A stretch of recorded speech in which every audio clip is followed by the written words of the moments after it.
I've lived in New York my whole life. I've been in abandoned tunnels, dead-end subway stations, rooftops no one's supposed to reach. I've done this long enough to know when a place is just uncomfortable and when a place is genuinely wrong. The kind of wrong that stays with you after you leave. The kind that follows you home. 14 West 10th Street is the second kind, and I'm not going back. It started as a bet. My friend Marcus dared me to spend one night in what locals call the House of Death, a brownstone in Greenwich Village. Greek revival, original to the 1850s. Beautiful from the outside. The kind of building real estate agents describe as full of character. 22 people have died inside those walls.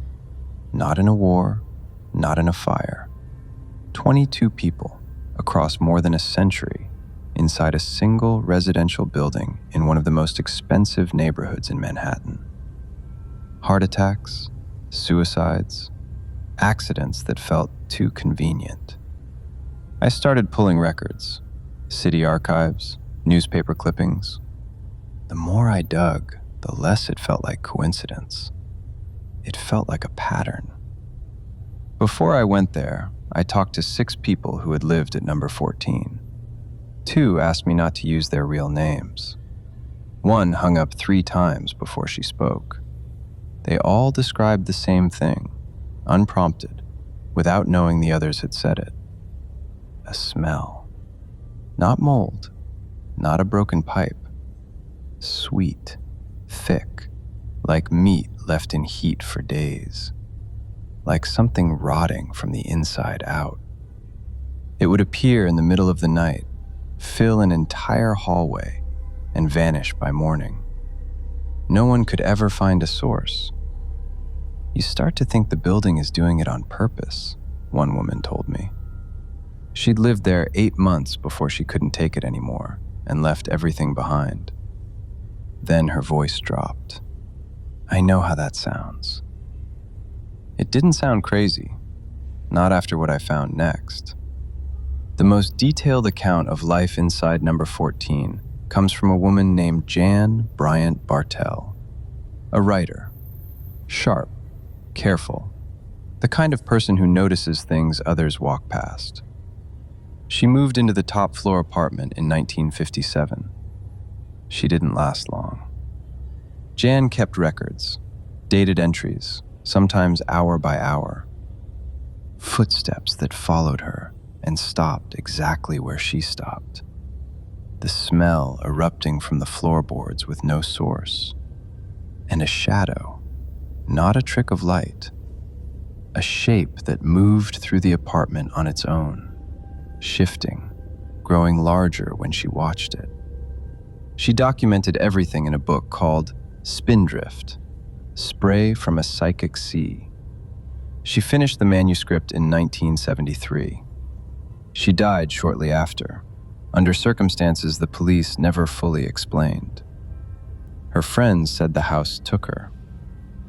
I kept that in my head the entire night I was there. Before Jan, before the deaths became something people whispered about, Mark Twain lived at number 14, Samuel Clemens, the most famous American writer of his generation, a man who spent his career tearing apart anything that couldn't be proven. He moved in 1900. One night, by the fireplace, he watched a piece of kindling wood lift off the grate and move across the room with deliberate intention. Slowly, purposefully, like something was holding it. Twain grabbed his pistol and fired. He found no one there, but there was blood on the floor. Blood that belonged to nothing living. He never spoke about it publicly, but people who knew him said something changed after West 10th Street. Something went quiet in him. The ghost tenants still report seeing a man in a white suit, wild white hair, matches his description exactly.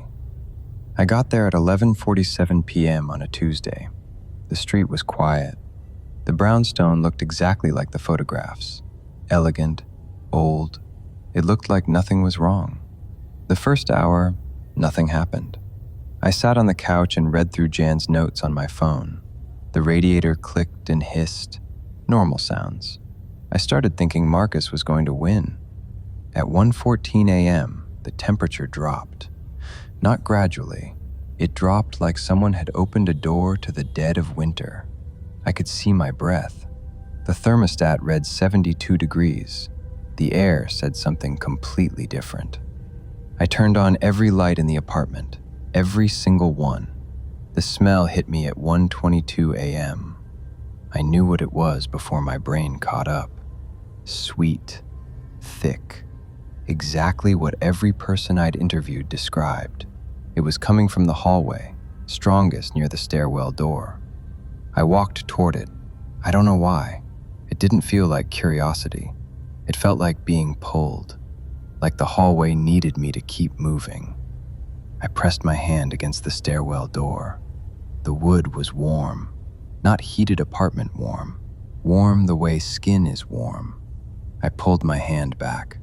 That's when I heard the footsteps. Above me, 3rd floor. Slow, deliberate, moving from one end of the hallway to the other. I stood completely still. They stopped. Then they started again, directly above the exact spot where I was standing. I didn't move for 11 minutes. The voice recorder has the timestamp. 11 minutes of footsteps that tracked my position exactly. Every time I shifted, they shifted. Every time I stopped, they stopped. At 2:03 a.m., I left. I didn't grab my jacket. I didn't turn off the lights. I didn't say goodbye to Marcus.